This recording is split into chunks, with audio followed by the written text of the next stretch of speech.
السلام علیکم لسنرز، آج جو میں ناول ریڈ کرنے جا رہی ہوں وہ ہے مجھے روٹنے نہ دینا، جو کہ تحریر ہے نکت عبداللہ کی۔ چلیے شروع کرتے ہیں اس کی قسط نمبر 5۔ ناول شروع کرنے سے پہلے میری آپ سب سے ریکویسٹ ہے کہ اگر آپ نے چینل کو سبسکرائب نہیں کیا تو پلیز اسے سبسکرائب کر دیجیے، ساتھ ہی بیل آئیکن کو بھی پریس کریں تاکہ ہر نئے آنے والے ناول کی اپڈیٹ آپ کو ملتی رہے۔ اچھا تو خدا حافظ۔ چھوٹی آپا نے دوبارہ منہ پر چادر ڈالنی چاہی کہ اس نے ان کا ہاتھ پکڑ لیا۔ کیا مطلب؟ آپ شہروز سے نہیں ملیں گی؟ اس وقت نہیں۔ کیوں؟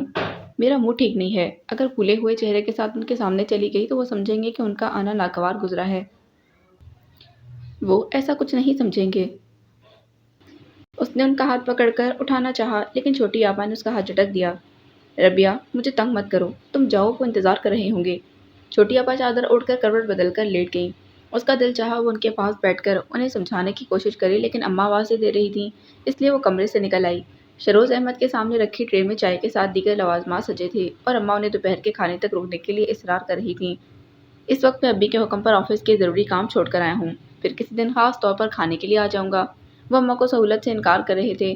اس پر نظر پڑی تو کہنے لگے، چلیں۔ اس نے اس بات میں سر ہلایا تو کھڑے ہو گئے، پھر اچانک انہیں یاد آیا تو پوچھنے لگے، آپ کی چھوٹی آپا نظر نہیں آ رہی؟ ان کی طبیعت کچھ ٹھیک نہیں ہے، اندر لیٹی ہوئی ہیں۔ فوری طور پر اسے یہی جواب سوجا۔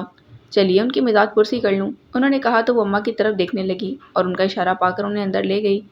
چھوٹی آپا، شہروز آئے ہیں، اس نے چھوٹی آپا کا کندھا ہلا کر کہا تو منہ پر سے چادر ہٹا کر شاید یہ کہنا چاہتی تھی کہ یہ اسے اطلاع وہ پہلے بھی دے چکی ہے، لیکن شہروز پر نظر پڑی تو انہوں نے اپنے ہونٹ بھینچ لیے۔ کیسی طبیعت ہے آپ کی؟ وہ پوچھ رہے تھے۔ ان کے انداز، ان کے لہجے میں جانے کیا بات تھی کہ مقابل دامن بچانے کی کوشش میں کبھی بھی کامیاب نہیں ہو پاتا تھا۔ چھوٹی آپا کے بھیجے ہوئے ہونٹ ڈھیلے پڑ گئے اور وہ جو اندر ہی اندر ڈر رہی تھی کہ چھوٹی آپا کوئی سخت جملہ نہ کہہ دیں، اس وقت قدرے مطمئن ہو گئی جب اس نے چھوٹی آپا کو نرم آواز میں کہتے سنا، میں ٹھیک ہوں، اور آپ اتنی جلدی کیوں جا رہے ہیں؟ بس کچھ کام ہے، پھر کبھی فرصت سے آ جاؤں گا۔ چھوٹی آپا اٹھنے لگی تو انہوں نے روک دیا۔ پلیز آپ لیٹی رہیے، ہم چلتے ہیں۔ انہوں نے اس کی طرف دیکھا تو وہ جلدی سے اپنا بیگ اٹھا لائی تھی۔ اچھا چھوٹی آپا، اس نے مسکرا کر چھوٹی آپا کو خدا حافظ کہا اور ان کے ساتھ چلتی کمرے سے نکلی تو اماں برآمدے میں کھڑی تھیں۔ ان کے گلے ملی انہوں نے دونوں کو دعائیں دیں، پھر کبھی فرصت سے آنے کا کہتے اسے باہر لے گئے تھے۔ شہروز احمد واقعی آفس میں اپنا ضروری کام چھوڑ کر آئے تھے۔ امی کی بات کو وہ ٹال نہیں سکتے تھے، اس لیے کام چھوڑ کر اسے لینے چلے آئے اور اب خیال تھا کہ اسے گھر چھوڑ کر دوبارہ آفس چلے جائیں گے، لیکن امی نے یہاں بھی روک لیا۔ امی، میں شام میں آ جاؤں گا، وہ بڑی عجلت میں بولے کہ جیسے ہی امی اجازت دیں گی وہ نکل جائیں گے، لیکن امی نے سنجیدگی سے انہیں بیٹھنے کے لیے کہا، پھر 2 ٹکٹ ان کے ہاتھ میں تھما دیے۔ یہ کیا ہے؟ وہ کچھ نہ سمجھتے کبھی ٹکٹ اور کبھی امی کی طرف دیکھنے لگے۔ تمہیں تو میرے کہنے کے باوجود خیال نہیں آیا، اس لیے میں نے خود ہی تمہارا پروگرام سیٹ کر دیا ہے۔ یہ 2 ٹکٹ اس لیے ہیں، آج 4 بجے کی فلائٹ سے تم اور رابعہ اسلام آباد جا رہے ہو۔ کس سلسلے میں؟ ان کے پوچھنے پر امی کو غصہ آیا۔ کسی سلسلے میں نہیں، بس وہاں کی مٹی اٹھا کر واپس آ جانا۔ آئی ایم سوری امی، میرا مطلب ہے۔ مجھے کوئی مطلب سمجھانے کی کوشش مت کرو، پھر اسے مخاطب کر کے کہنے لگی، جاؤ ربیہ، تم تیاری کرو۔ اس نے ایک نظر شہروز احمد کی طرف دیکھا، پھر چپ چاپ اپنے کمرے میں چلی آئی۔ کچھ دیر بعد جب وہ کمرے میں داخل ہوئے تو خاصے جھنجھلائے ہوئے تھے۔ فوری طور پر اس سے کچھ نہیں کہا، بس خواہ چیزوں کی جگہ بدلتے رہے۔ وہ کنکیوں سے ان کی طرف دیکھنے لگی۔ سبھی پہچانی پر ہلکی ہلکی لکیریں نمودار ہو گئی تھیں۔ وہ اندر ہی اندر ڈرنے لگی کہیں اس سے کچھ کہہ ہی نہ دیں، لیکن انہوں نے تو اس کی طرف دیکھنا بھی گوارا نہیں کیا۔ تب اس سارے قصے کا قصوروار اپنے آپ کو سمجھتے بڑی مشکل سے اپنے اندر ہمت پیدا کرتی ان کے سامنے آ کھڑی ہوئی۔ مجھے افسوس ہے کہ میری وجہ سے، اسے آگے الفاظ بھی ساتھ چھوڑ گئے اور آواز بھی۔ وہ صوفے کے بیک سے پشت اور پھر سر ٹکاتے اس کی طرف دیکھنے لگے۔ وہ کسی مجرم کی طرح سر جھکائے کھڑی تھی۔ میں امی سے کہہ آتی ہوں کہ ان کے اس طرح دیکھنے پر اس نے پھر بولنے کی کوشش کی، اگر ڈانٹ کھانے کا شوق ہے تو ضرور ان کے پاس جائیں۔ کوئی بات نہیں، جو وہ کہیں گی میں سن لوں گی۔ وہ جاننے لگی تو انہوں نے پکار لیا، ربیہ۔ اس کے بڑھتے قدم رک گئے لیکن پلٹ کر نہیں دیکھا۔ امی کے پاس جانے کی بجائے آپ ایک سوٹ کیس پیک کر لیں، انہوں نے کہا اور اٹھ کر اسٹڈی میں آ گئے تھے۔ کس مشکل میں پھنسا گئے ہیں ساکے مجھے؟ وہ دل ہی دل میں بڑبڑاتی ہوئی الماری کی طرف بڑھ گئی تھی، اپنے کپڑے نکال کر بیڈ پر اچھالنے لگی۔ اسی وقت اس کی چھوٹی نند نیدا دروازے میں سے جھانکنے لگی، بھابھی، میں اندر آ جاؤں؟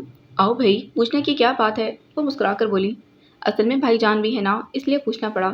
پھر ادھر ادھر دیکھتی ہوئی بولی، کہاں ہے بھائی جان؟ اسٹڈی میں۔